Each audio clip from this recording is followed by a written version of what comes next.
Bismillahirrahmanirrahim. Alhamdulillahirabbil alamin.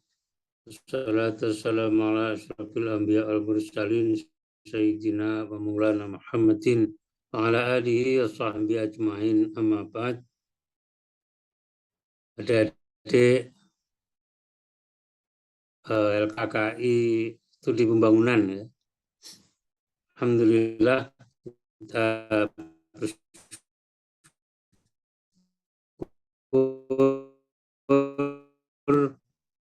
malam hari ini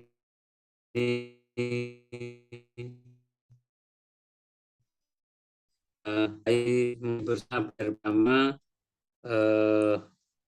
kitab karya Imam An-Nawawi yang tidak terlalu besar, hanya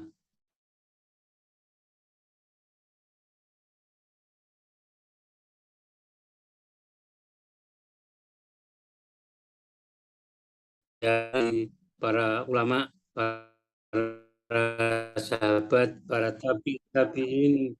Semoga kita diakui sebagai umat beliau Muhammad Shallallahu Alaihi Wasallam yang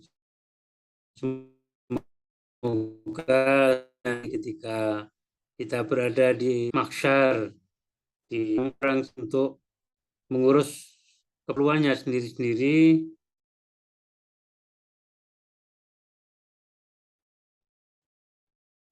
kami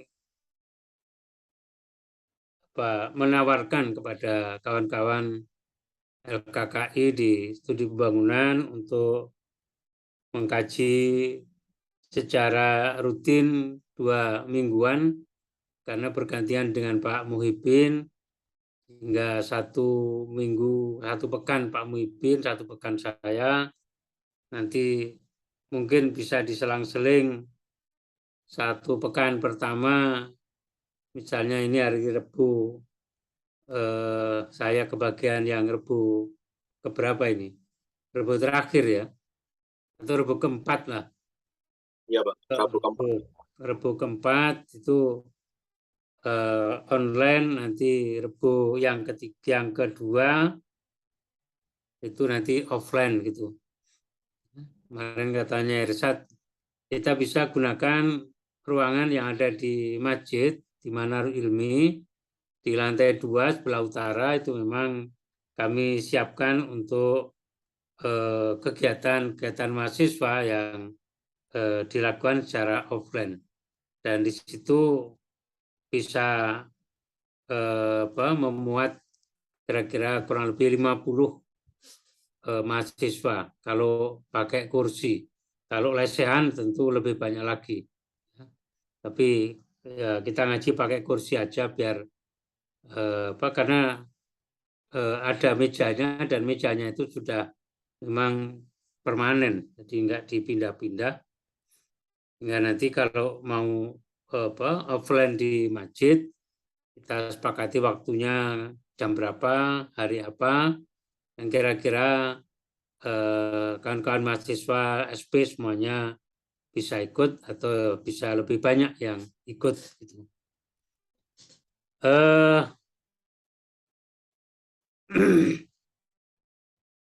Kita mengkaji kitab Arba'in Nawawiyah yang berisi hadis-hadis Rasulullah yang termasuk hadis-hadis pilihan. Jadi Arba'in artinya 40.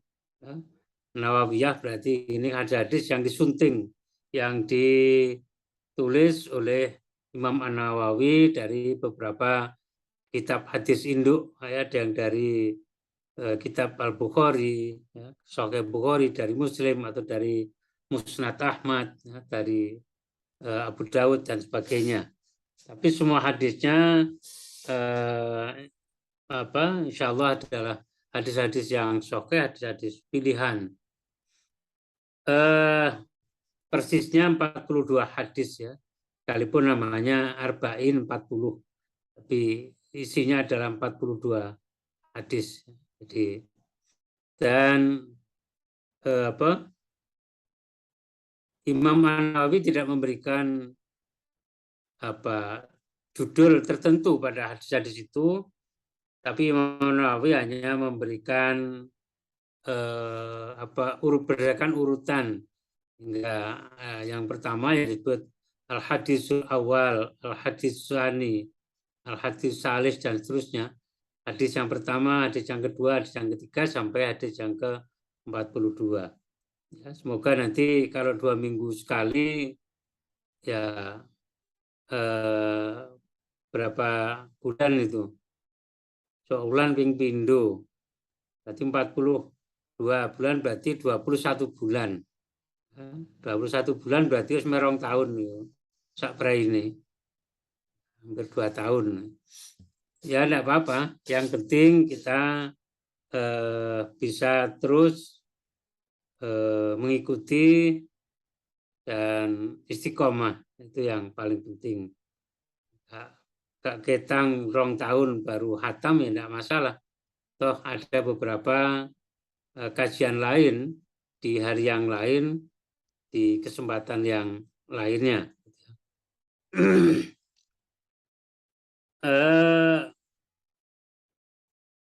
Imam Nawawi ini lahir kalau kita baca biografinya singkat, Imam Nawawi ini lahir di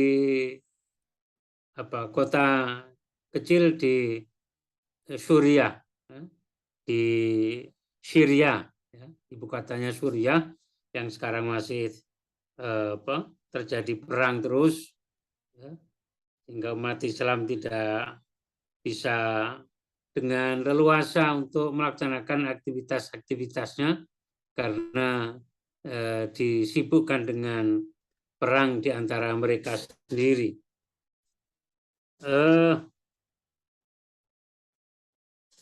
Imam An-Nawawi ini sepanjang hidupnya beliau menulis kurang lebih 40 kitab berbagai macam. Ada kitab hadis, ada kitab berkaitan dengan akhlak, ada berkaitan dengan fikih. Jadi ada 40 hadis. Termasuk satu diantaranya adalah kitab Arba'in An-Nawawiyah ini. Kitab ini kecil tapi sangat terkenal. Hampir semua pesantren, semua madrasah itu mengkaji kitab ini pada tingkat-tingkat awal atau tingkat pemula. Tidak hanya di Indonesia, tapi juga di hampir semua negara-negara Muslim. Tidak ada yang tidak kenal dengan karya Imam An-Nawawi ini. Sehingga kitab ini dikomentari, disyarahi oleh begitu banyak ulama setelah beliau, lebih dari 60 kitab yang lahir, yang ditulis karena kitab kecil ini. Ada yang mensyarahi, memberikan komentar-komentar, memberikan penjelasan berkaitan dengan orang-orang yang meriwayatkan hadisnya. Ada yang berkaitan dengan i'rab atau dengan bahasanya, kalimatnya. Ada yang memberikan penjelasan tentang kandungannya lebih dalam lagi, dan masih banyak lagi, sehingga begitu banyak yang merasa perlu untuk memberikan komentar dan penjelasan dari kitab hadis yang ditulis oleh Imam An-Nawawi ini.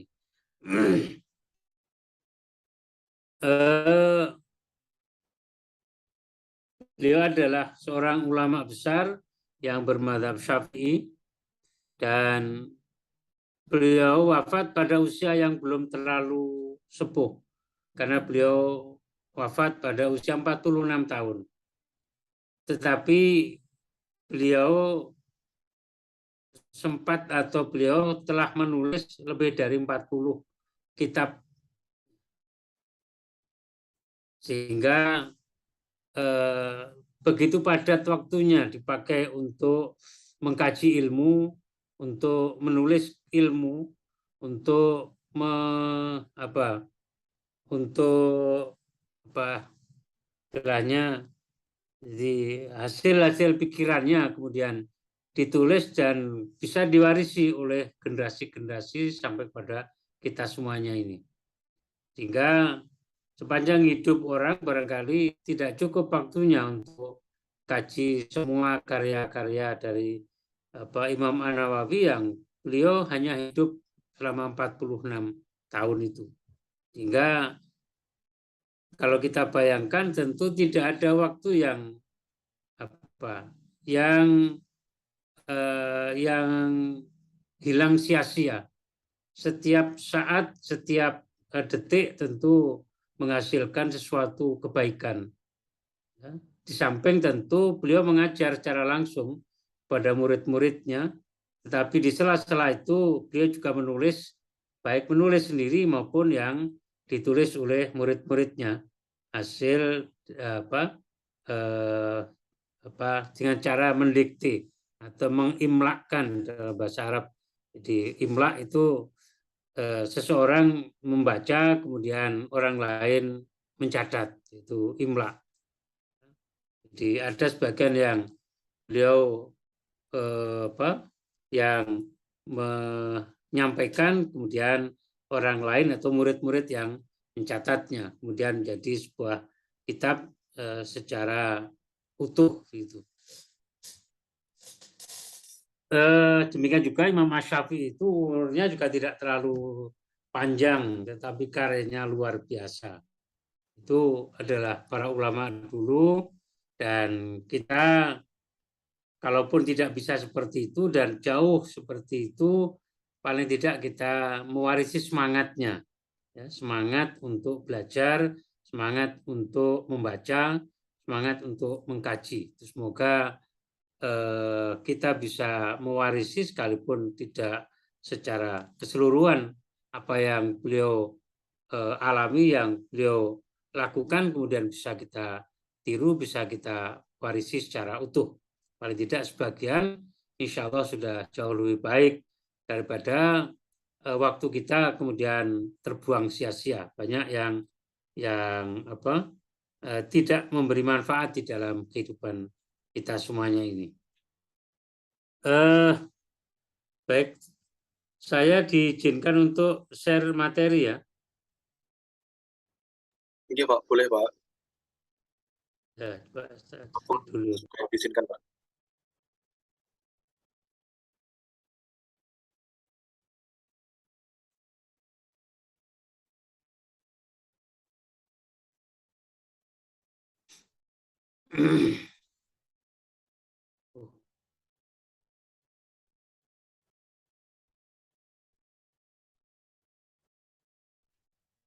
Ini hadis yang pertama, hadis yang bersumber dari Amirul Mukminin, ya.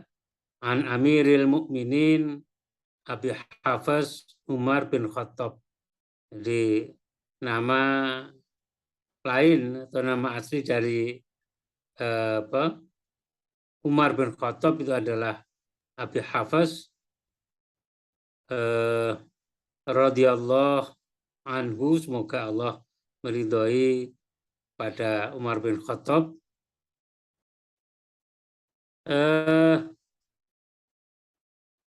Qala dawuh Rasulullah, sami itu Rasulullah Shallallahu Alaihi Wasallam, kata Umar bin Khattab, aku mendengar Rasulullah Sallallahu Alaihi Wasallam bersabda, ya, dawuh, innamal a'malu binniyat, sungguhnya amal itu sangat bergantung pada apa yang diniatkan. Wa innama likulli imri'in ma nawa, dan sungguhnya setiap perkara itu kembali atau tergantung apa yang diniatkan oleh orang itu. Dan hadis, halo? Nuwun sewu, niki Bapak dereng share screen Zoom. Oh, terus share screen yo. Si. Kok ya dong ini? Dereng. Bentar. Iya.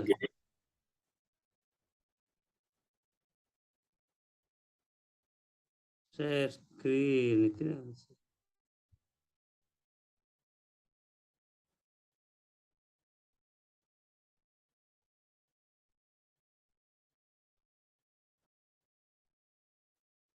Tutup PC ya. Iya Pak, betul apa-apa. Oh, kok iki sing anu malan. Biru mencet.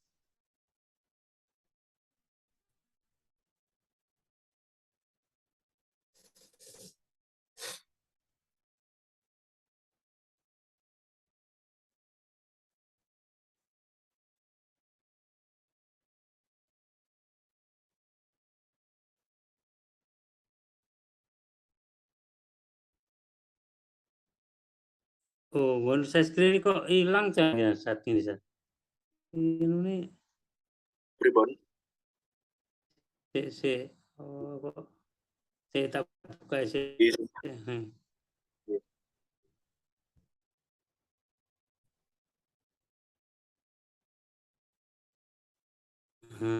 Iki apa? Ya wis. Wis kelihatan. Iya, alhamdulillah sampun Pak. Iya, sampun kelihatan Pak. Ya wis. Jadi hadis ini kan hadis yang sudah sangat-sangat familiar sekali. Hadis yang dikaji berulang-ulang, termasuk misalnya di Kitab Riyadhus Shalihin yang juga karya dari Imam An-Nawawi. Hadis yang pertama yang ditampilkan di situ juga hadis tentang niat. Karena niat itu adalah sesuatu yang sangat fundamental, yang sangat menentukan apa yang dilakukan oleh seseorang. Sehingga niat itu juga yang bisa membedakan apa yang dilakukan oleh orang itu sekalipun mungkin aktivitas yang dilakukan sama. Tapi karena niatnya beda, maka status dari perbuatan atau pekerjaan itu menjadi beda juga. Itu karena niat. Sama-sama 2 rakaat sholat yang dilakukan, tapi statusnya bisa beda karena niatnya. Ketika subuh, bagi mereka yang tidak kunut misalnya, untuk membedakan 2 rakaat sebelum subuh dengan 2 rakaat subuh, mungkin tidak bisa dibedakan, sama saja. Tetapi itu bisa beda statusnya karena pada niat. Ya. Tapi kalau yang kunut ya mungkin jelas beda. Kalau qobliyah subuh kan tidak ada kunutnya. Tapi kalau tidak pakai kunut subuhnya, ini orang ini qobliyah subuh atau sudah sholat subuh. Nah, itu tentu yang tahu adalah yang bersangkutan karena berdasarkan apa yang diniatkan. Ketika niatnya sholat sunnah fajar 2 rakaat, ya tentu statusnya sholat sunnah yang nilainya begitu luar biasa besarnya. Hingga Rasulullah menyampaikan 2 rakaat sebelum subuh itu atau 2 rakaat fajar itu khairun minat dunya wa ma fiha. 2 rakaat sholat sebelum subuh, artinya sholat fajar itu lebih baik dari dunia dan seisinya. Kalau sholat sunatnya saja itu lebih baik dari dunia dan seisinya, tentu sholat fardunya itu lebih besar lagi, lebih luar biasa lagi. Tetapi karena rewardnya Allah tidak diberikan secara cash and carry, tapi diberikan nanti di akhirat, maka orang tidak tertarik untuk mau jamaah subuh di masjid yang kemudian diawali dengan sholat 2 rakaat sebelum subuh atau sholat sunat fajar. Kenapa? Karena Allah memberikannya tidak dalam bentuk materi sekarang, Tapi kalau seandainya diberikan sekarang ya tentu orang berlomba-lomba. Bahkan mungkin tidak akan bisa membawa hadiah ataupun balasan dari Allah itu. Maka Allah tidak memberikan sekarang. Hanya orang-orang yang yakin akan kebenaran dari apa yang disabdakan oleh Rasulullah itu, mereka yang kemudian berupaya untuk bisa istiqomah hadir di masjid. Sholat sunat, sholat jamaah di rumah ya baik, tetapi tentu nilainya akan berbeda dengan di masjid.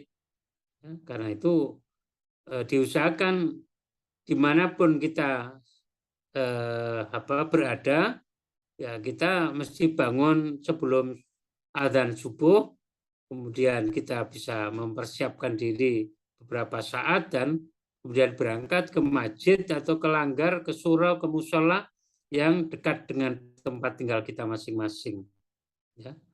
Hanya kalau yang di surau tentu tidak ada sholat tahiyatul masjid. Ya.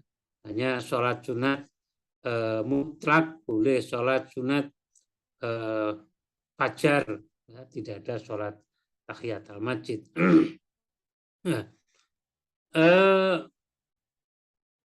di sini tentu berkaitan dengan apa yang terjadi ketika itu.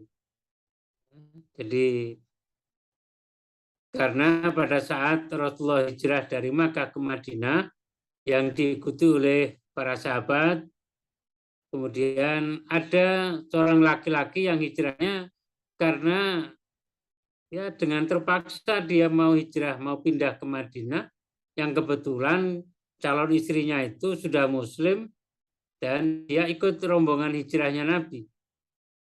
Maka mau tidak mau supaya ikatan hubungan kekasih itu supaya bisa tetap terjaga dan tidak putus, maka dia akhirnya ikut meninggalkan Makkah dan pergi menuju ke Madinah.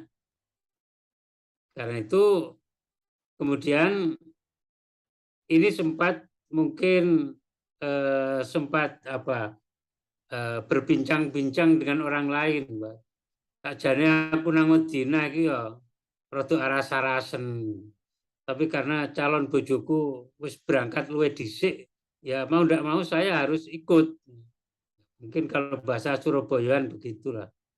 Dan ini kemudian terdengar oleh sahabat yang lain dan disampaikan kepada Rasulullah bahwa di antara rombongan yang hijrah dari Mekah ke Madinah itu ada yang motivasinya itu bukan karena perintah Allah, melaksanakan perintah Allah, tapi karena karena urusan perempuan, urusan wanita. Dan hanya orang-orang yang imannya sudah kuat, sudah mapan, yang mampu meninggalkan Makkah menuju ke Madinah untuk hijrah itu. Karena apa? Karena di Madinah itu belum bisa atau tidak ada jaminan secara hitung-hitungan akal bahwa di Madinah akan bisa hidup lebih baik dari Makkah. Padahal di Makkah banyak orang yang sudah punya tempat tinggal, sudah punya sumber-sumber kehidupan. Dia punya kebun kurma, dia punya ternak, dia punya macam-macam. Tapi karena ini adalah perintah Allah untuk pergi meninggalkan Mekah menuju ke Madinah, maka dia tinggalkan semua fasilitas yang dia miliki, semua harta yang dia miliki. Dia hanya bisa membawa beberapa saja yang memang bisa dibawa dengan kendaraan mereka. Karena ketika itu kendaraan mereka hanya onta. Ada beberapa yang membawa kuda. Kalau sekarang ya tentu ada truk tronton yang bisa dipakai untuk ngusung semua kebutuhan rumah tangga. Ada trailer, ada mobil box yang besar, macam-macam. Sehingga semua harta benda yang ada di Makkah itu ditinggalkan begitu saja beberapa yang mampu dibawa kemudian mereka bawa dengan semangat dan niat yang tulus bahwa kepergian mereka dari Mekah ke Madinah itu adalah karena memenuhi perintah Allah melalui Rasulullah Shallallahu Alaihi Wasallam. Dan ini hanya bisa dilakukan oleh orang-orang yang memang imannya sudah cukup bagus, cukup mapan.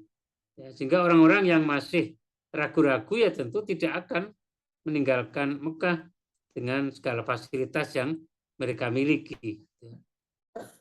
Maka kata Rasulullah, "Faman kanat hijratuhu ilallah wa rasulih, fa hijratuhu ilallah wa rasulih." Barang siapa yang hijrahnya karena semata-mata untuk Allah dan karena perintah Allah dan karena ini adalah perintah Rasulullah yang bersumber dari Allah, maka hijrahnya itu juga nilainya atau menjadi hijrah karena Allah dan Rasulnya. Man kana hijratuhu lidunya yusibuha au imra'atin yankihuha fa hijratuhu ila ma hajara ilaihi. Dan barang siapa yang hijrahnya kepergiannya dari Mekah ke Madinah itu karena urusan dunia, urusan materi, atau persoalan-persoalan wanita yang ini karena tadi saya katakan karena calon istrinya itu yang kebetulan sudah berangkat lebih dulu, ya akhirnya laki-laki ini mau tidak mau mesti nyusul kalau tidak ingin kehilangan calon istrinya begitu. Jadi kalau dia pindahnya dari Mekah, hijrahnya dari Mekah itu karena persoalan dunia, persoalan harta, materi, atau persoalan perempuan, ya nanti yang dia dapatkan ketika dia mengikuti hijrah itu ya apa yang diniatkan itu. Jadi semuanya kembali pada apa yang diniatkan itu. Artinya apa? Ya kalau dari Mekah ke Madinah ketika itu yang sudah pernah umroh, pernah haji tentu bisa memahami, bisa membayangkan bahwa jarak Makkah Madinah itu kurang lebih 450 kilo. Antara kira-kira Surabaya, Jogja gitulah. Atau lebih ke barat sedikit ya. Dan ketika itu infrastrukturnya belum seperti sekarang. Makkah Madinah itu kalau yang biasanya umroh pesawat itu landing di King Abdul Aziz di Jeddah, dari Jeddah kemudian melakukan perjalanan dengan pakai bus itu ke Madinah itu paling tidak 4 jam. Itu pun jalannya sangat mulus sekali. Jalannya cukup lebar, aspalnya sangat halus dan tidak banyak kendaraan yang lewat, tidak sebanyak kendaraan yang ada di Surabaya. Misalnya kalau Anda melintas di Jalan Mer pagi hari, ya itu sudah tidak karuan, itu sudah ruwet. Mulai dari Gunung Anyar, ya, dari keluar tol Tambak Sumur sampai ITS itu mungkin tidak cukup 30 menit kalau jam-jam yang padat. Ya. Nah di sana tidak ada pemandangan yang seperti itu. Ya, jadi sangat lancar dan mulus jalannya sehingga ya kira-kira kurang lebih 4 jam atau kurang dari 4 jam itu sudah nyampe di Madinah. Itu Makkah Madinah sekarang. Kalau dulu tentu pertama infrastrukturnya belum ada jalan yang khusus. Kedua alat transportasinya ya binatang, kuda ataupun unta. Nah, kalau unta itu kan kecepatannya lebih cepat orang jalan atau ya sama seperti orang yang jalan. Ya. Sehingga bisa dipastikan harus menginap di tengah perjalanan dan itu bukan tanpa risiko, tapi sebuah perjalanan yang tentu penuh dengan risiko, misalnya risiko dicegat oleh orang-orang kafir atau ada orang-orang yang berniat jahat untuk membegal, mengambil, merampas harta yang mereka bawa, itu adalah sebuah resiko yang mereka hadapi. Tetapi sekali lagi karena mereka berjalan dengan kendaraan yang seperti itu, didorong oleh niat yang kuat, niat yang ikhlas, semata-mata karena ini adalah perintah Allah, maka dia yakin Allah akan memberikan pertolongan. Allah akan memberikan kemudahan-kemudahan sepanjang perjalanan itu, bahkan ketika sudah sampai di Madinah. Itu yang hijrah pada saat itu. Sehingga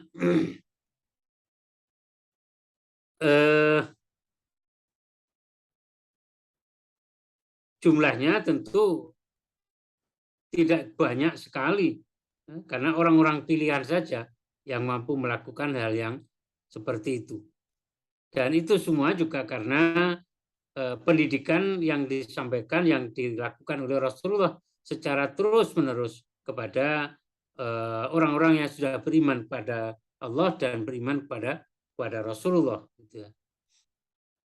Maka sekali lagi hadis ini memberikan pelajaran yang luar biasa kepada kita, bahwa niat itu adalah sesuatu yang sangat fundamental, yang sangat penting, yang bisa menentukan status dari apa yang kita lakukan dan akan bisa membedakan apakah yang kita lakukan itu termasuk ibadah atau bukan ibadah. Ketika niatnya hanya karena dunia, hanya karena perempuan, maka tentu tidak ada nilainya di hadapan Allah. Karena itu yang dia dapat ya apa yang dia inginkan. Kalau kebetulan yang dia inginkan itu betul-betul bisa terwujud, ya mungkin dia untung. Tapi kalau akhirnya tidak bisa dia dapatkan apa yang dia niatkan, ya berarti semua yang dilakukan itu penuh dengan kesia-siaan. Itu yang kaitnya dengan niat itu. Sehingga sekali lagi semua yang kita lakukan itu kita diajarkan di dalam Islam ini, apapun yang kita lakukan, baik itu hukumnya sunnah atau hukumnya wajib, maka harus kita niatkan lillah, hanya karena Allah, hanya karena ingin menunaikan perintah Allah dan hanya ingin mendapatkan ridho Allah saja. Sehingga itu yang sering saya sampaikan di kelas ketika kuliah, bahwa agama ini mengajarkan kita untuk bisa mempunyai tujuan yang benar. Apa sih tujuan hidup kita? Tujuan hidup kita yang paling utama adalah mencari ridho Allah, ridho mardotillah. Cari ridho Allah itu yang paling utama. Sehingga Allah mengajarkan kepada kita supaya kita tahu apa tujuan hidup itu dan bagaimana cara kita untuk bisa mendapatkan tujuan hidup itu. Allah mengajarkan melalui Rasulnya bagaimana kita supaya bisa dapat ridho Allah itu. Ya, ada banyak hal yang bisa kita lakukan, baik yang sifatnya ibadah-ibadah ritual seperti sholat. Dan itu kan ketika kita meniatkan sholat, baik yang niat itu dilafalkan dengan lisan maupun yang tidak, tapi hati kita yang kemudian menyatakan saya niat sholat 3 rakaat, ya, maghrib 3 rakaat makmum lillah, karena Allah, bukan karena yang lain. Demikian juga kita melakukan ibadah-ibadah yang lain, semuanya lillah. Sehingga ibadah haji bahkan lebih tegas lagi, secara eksplisit disebutkan, walillahi 'alan nasi hijjul baiti man istata'a ila sabil. Hanya karena Allah saja haji itu dilakukan ke Baitullah. hanya karena Allah, bukan karena yang lain. Kalau orang kemudian meniatkan yang lain, maka dia tidak akan mendapatkan apa-apa, padahal dia sudah bersusah payah secara fisik, karena haji itu adalah ibadah fisik, tapi juga karena kita jauh dari Baitullah, maka kita harus mengeluarkan biaya, kita harus membayar ongkos naik haji, maka akan sia-sia kalau kemudian niatnya tidak ditata sejak awal. Bahwa niat ibadah haji bukan karena supaya dapat sebutan sebagai Pak Haji, Bu Haji, atau apapun, tapi niatnya adalah ini perintah Allah. Allah sudah memanggil dan kita punya syarat, kita punya kemampuan, maka kita mesti merespon panggilan Allah itu dengan ucapan labbaika, labbaik Allahumma labbaik itu. Aku penuhi panggilanmu ya Allah. Itu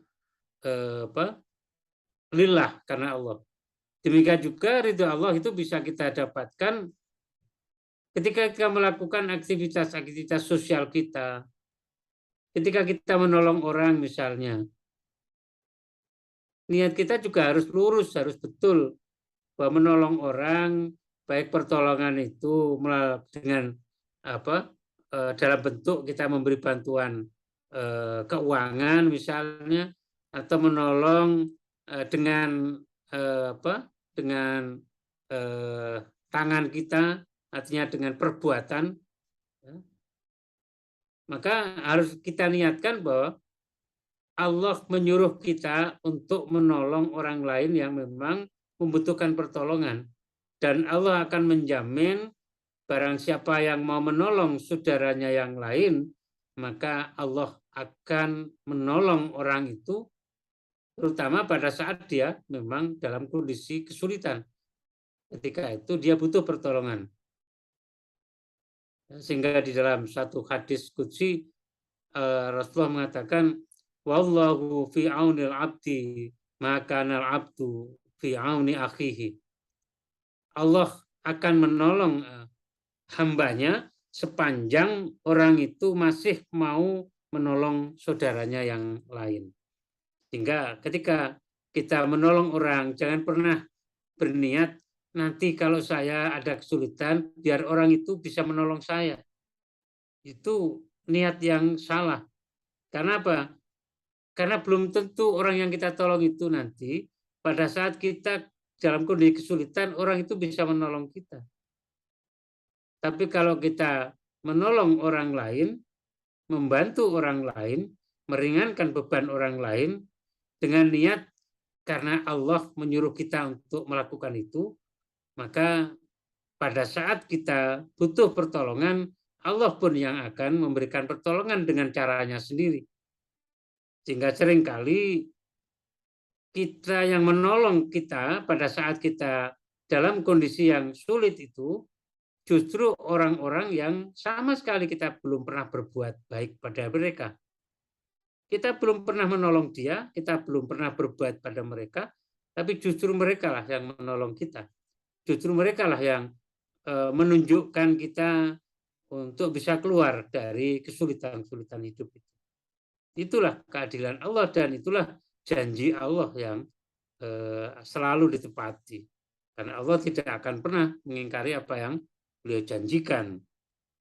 Karena itu sekali lagi ketika kita berinteraksi, kita berhubungan sosial, ya kita niatkan semuanya itu karena Allah.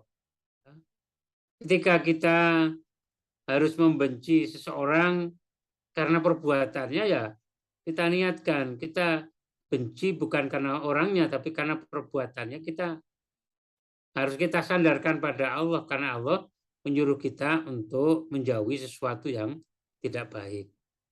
Tetapi sekali lagi, mungkin untuk orang tertentu, supaya orang itu bisa menjadi baik ketika melakukan kejelekan, ya orang itu harus didekati, orang itu harus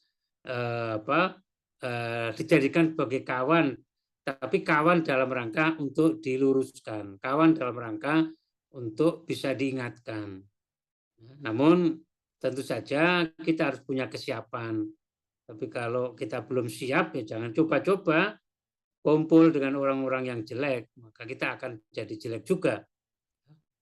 Kalau kita kepingin sergap atau kita bisa sholat jamaah di masjid, ya kita harus sering berteman kepada orang-orang yang memang sudah terbiasa sholat di masjid.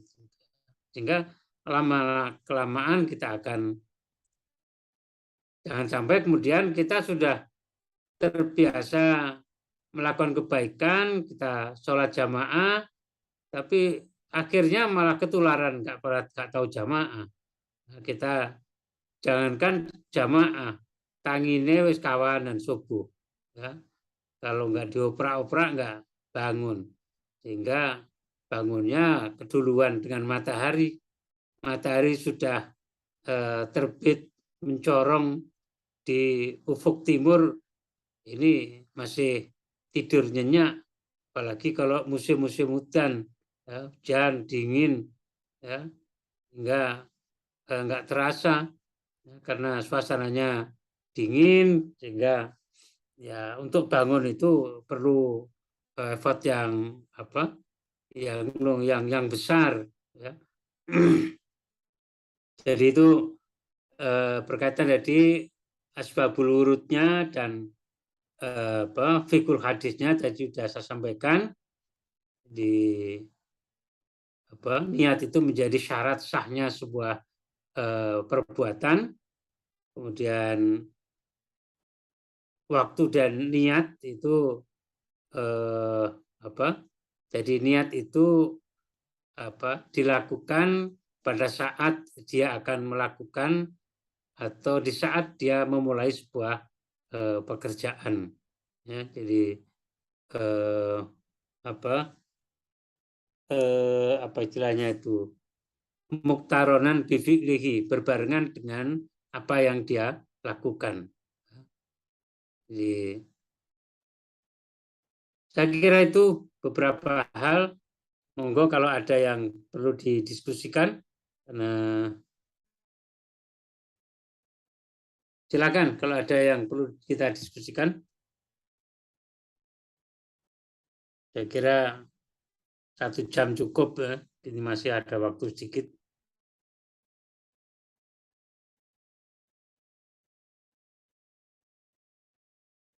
Iya, baik Pak. Mungkin saya kembalikan lagi ke Mas Hanif. Apakah Mas Hanif sudah bisa mic-nya untuk on? Baik. Baik, terima kasih kepada Bapak Dr. Andes Wahyudin dan juga Mas Irsyad. Untuk selanjutnya adalah kalau adanya sesi diskusi, mungkin kepada teman-teman yang berada di Zoom, apakah ada yang bertanya?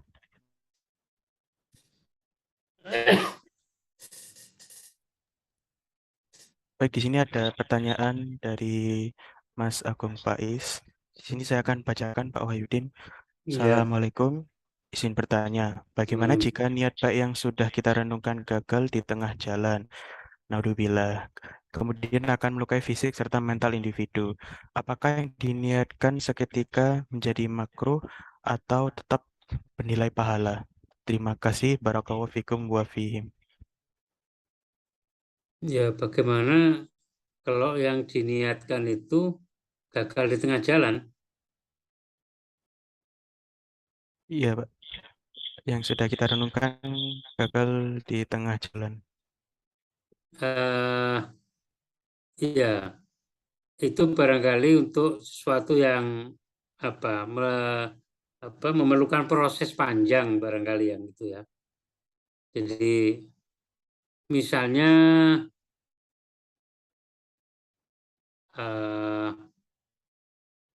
orang ingin artinya kan dia sudah berniat baik, tapi ternyata di tengah jalan kemudian gagal apa yang dia niatkan, begitu yang dimaksudkan.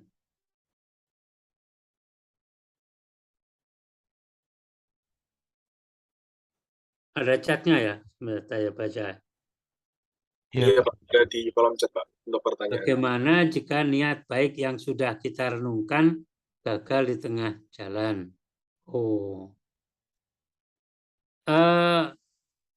Allah itu kan sudah mencatat sebagai sebuah kebaikan ketika kebaikan itu sekalipun baru sebuah niat, tapi niat itu bukan angan-angan ya. Misalnya saja ini kan malam Kamis. Nah, Kamis itu, hari Kamis itu kan disunahkan kita untuk berpuasa sunnah. Kita sudah niat besok pagi saya mau puasa.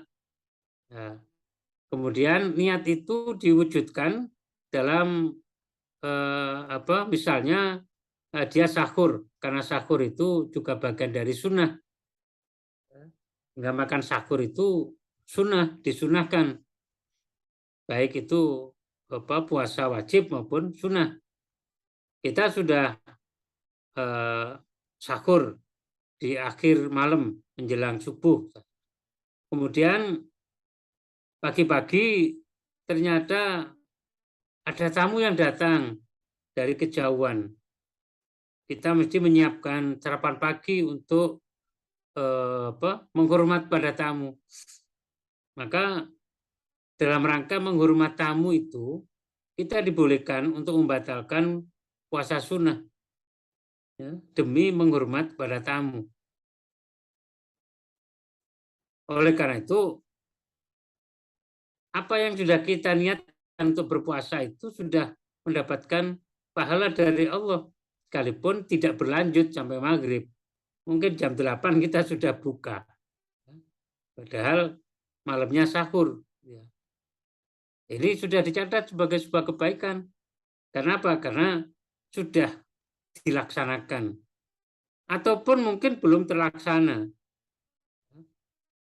Karena sebelum subuh, ketika setelah sahur ya, menjelang subuh, atau di awal subuh, tiba-tiba kita sakit ya, karena diare misalnya. Maka kita batalkan puasa itu, karena kita mesti minum obat setelah masuk waktu subuh itu. Sehingga puasanya nggak jadi. Dan ini sudah dicatat sebagai sebuah kebaikan, sekalipun belum terlaksana. Baru sebuah niat, tapi niat itu sudah betul-betul akan dilaksanakan. Tentu Allah Maha tahu apa yang menjadi kehendak kita, menjadi niat kita. Misalnya malam ini, besok tak poso, Senin, puasa Kamis. Ya. Kemudian saya sahurnya agak sore. Tapi pagi-pagi akhirnya sarapan juga. Memang dia tidak ada keinginan yang kuat untuk puasa. Dia hanya niat, pengen, tapi tidak dibarengi dengan kesungguhan. Hingga akhirnya ya nggak jadi puasa. Dan itu tentu tidak termasuk yang dalam hadis bahwa barang siapa yang berniat baik dan tidak terlaksana, maka dia akan dicatat melakukan sebuah kebaikan. Tapi kalau betul-betul terlaksana, maka akan dicatat dua kebaikan. Ya. Kemudian akan melukai fisik serta mental individu. Ini apa anunya ya? Kaitannya dengan apakah yang diniatkan seketika menjadi makruh atau tetap bernilai pahala? Kalau niatnya itu jelek, kemudian kita mengurungkan, maka itu belum dicatat sebagai sebuah kejelekan. Ya. Maka kalau kita berniat baik tetapi kemudian gagal, maka kita mesti harus bersabar. Karena kegagalan itu juga merupakan sebuah ketentuan yang mesti berlaku pada diri kita. Asalkan kita sudah bersungguh-sungguh, gagalnya bukan karena kesengajaan, tapi karena di luar kemampuan kita. Ya. Misalnya kita mau mengunjungi seorang kawan, kita ziarah. Ziarah itu tidak hanya kepada orang yang sudah mati. Hanya istilah ziarah itu sudah terlanjur dimaknai datang kepada orang yang mati, itu namanya ziarah. Padahal ziarah itu ya mengunjungi kepada seorang itu namanya ziarah. Ya. Ziarah kepada guru, ziarah kepada teman lama, ziarah kepada saudara, itu ziarah. Dalam rangka apa? Dalam rangka menyambung hubungan persaudaraan, silaturahim. Nah, silaturahim artinya mempererat hubungan persaudaraan dengan cara berkunjung. Ternyata di tengah perjalanan ada musibah, kecelakaan misalnya. Sehingga kita tidak hanya sampai pada tujuan. Tapi niat kita itu sudah dicatat, dan sekalipun kita belum ketemu dengan orang yang akan kita tuju, yang akan kita temui. Dan karena itu kita mesti bersyukur bahwa sekalipun kita tidak sampai ke tempat tujuan, tapi kita sudah melakukan kebaikan itu. Karena itu kita tidak boleh kemudian menyesali, lapo aku mau budal, ronek akhirnya celaka. Jadi kita tidak boleh kemudian lapo mau budal. Itu perkataan yang sia-sia dan akan memunculkan sesuatu yang jelek pada diri kita. Karena itu kita sudah berniat, sehingga setiap kali kita keluar rumah mau pergi, kita akan mesti berdoa. Kita Bismillah tawakkaltu ala Allah la haula wala quwata illa billah. Kalau kita naik kendaraan ya kita berdoa Bismillah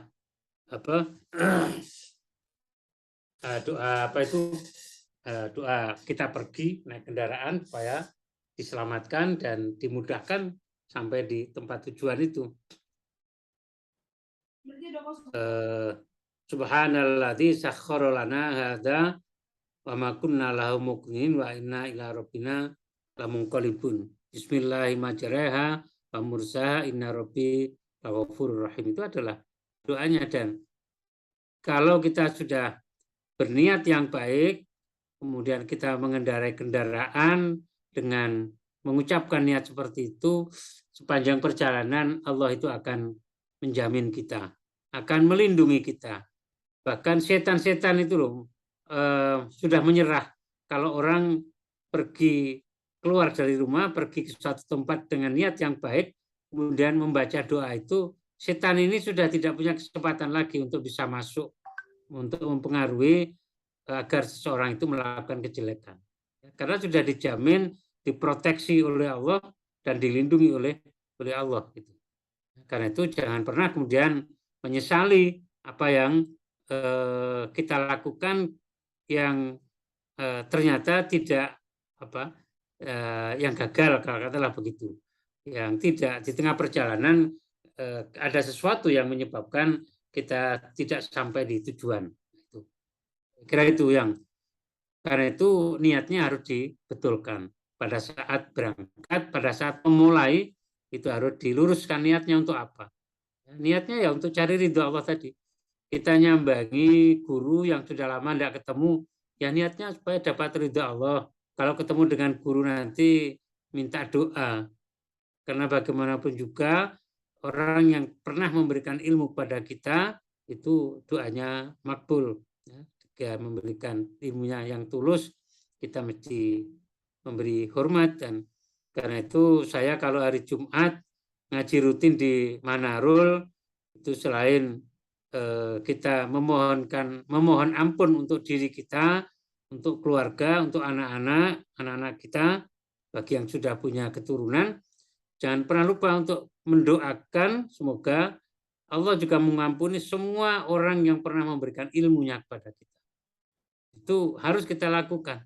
Siapapun, guru itu mulai dari TK, SD, SMP, bahkan di perguruan tinggi, ataupun mungkin tidak disebut sebagai guru, tapi dia telah memberikan banyak pelajaran kehidupan kepada kita.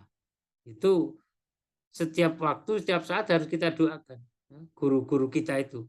Guru dalam arti yang telah memberikan ilmu, pengalaman, apapun pada kita. Itu dengan cara seperti itu kita tidak akan pernah menyesali apa yang sudah kita lakukan, sekalipun mungkin tidak sampai tuntas, alias gagal misalnya. Saya kira itu. Baik, terima kasih kepada Pak Wahyudin. Untuk kepada Mas Agung Faiz, bagaimana feedbacknya? Baik, terima kasih kepada Mas Agung Faiz atas feedbacknya. Untuk selanjutnya adalah penanya terakhir kepada Mas Azufar Maulana. Apakah Mas Zufar ada di sini? Ada Mas Hanif. Baik, terima kasih Mas Zufar. Untuk waktu dan layar dipersilakan. Permisi Pak Wahyudin, saya izin bertanya. Assalamualaikum warahmatullahi wabarakatuh. Waalaikumsalam. Tadi kan Pak di hadisnya disebutkan bahwa setiap amalan itu dibalaskan berdasarkan niatannya. Kalau misalkan Allah Subhanahu wa Ta'ala ini memberikan hidayah kepada Fulan melalui sebuah harta, terus Fulan ini mengejar harta tersebut, itu apakah masih bisa dibilang hijrah kepada Allah, Pak? Atau hijrah dengan niat kepada Allah? Coba diulangi lagi. Dia halo? Gini, Pak. Iya, Pak. Tadi kan Dia dibilang kalau setiap amalan ini dikembalikan berdasarkan niatnya. niat ya. Kalau Kan kita niatnya tidak pernah tahu, Pak. karena harta gitu. Ya, kan kita tidak pernah tahu kalau Allah ini memberikan hidayah melalui apa saja gitu, Pak.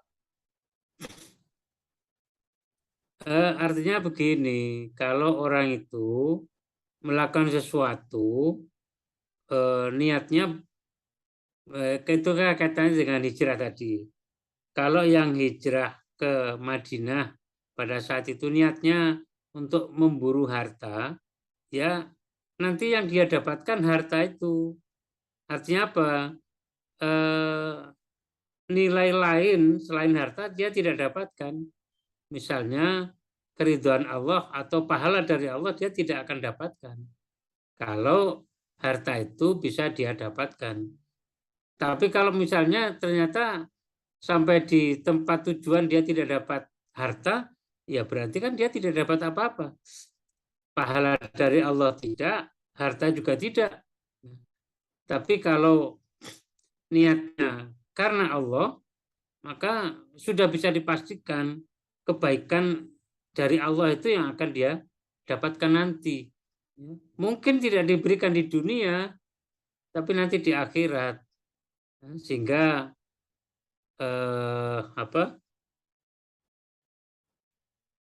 ketika ada seorang sahabat yang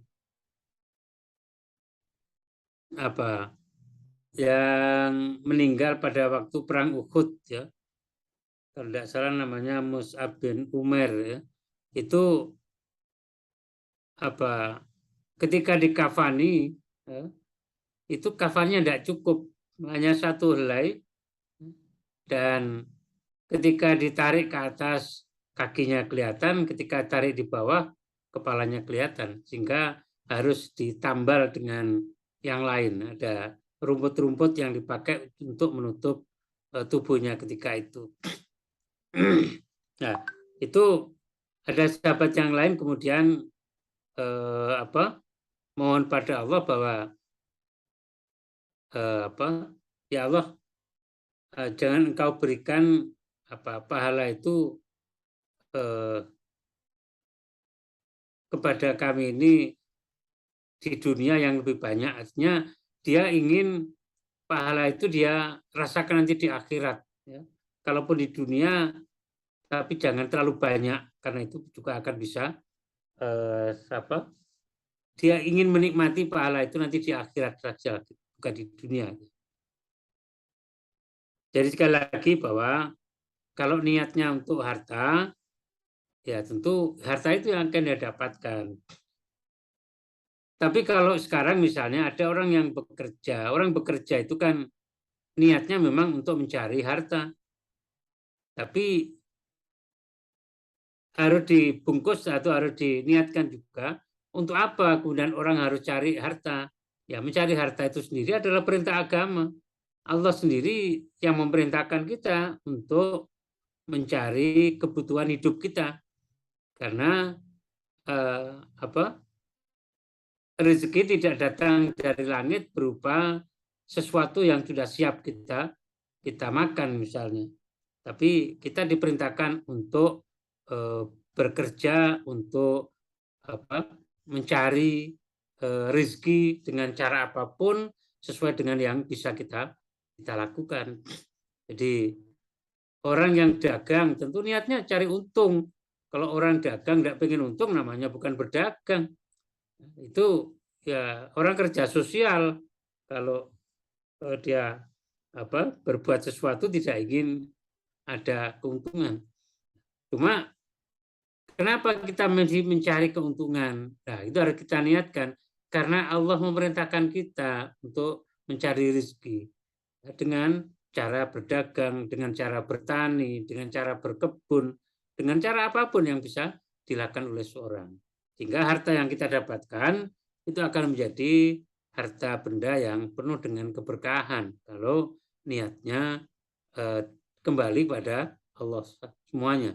Jadi saya melakukan ini karena perintah Allah, saya melakukan ini dengan cara yang baik karena ingin dapat ridho Allah. Itu yang kaitannya dengan hadis tadi, itu harta tadi.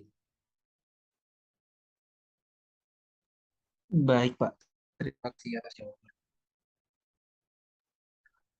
Baik, terima kasih kepada Mas Zufar Maulana. Untuk acara selanjutnya adalah sesi doa yang akan dipimpin oleh Bapak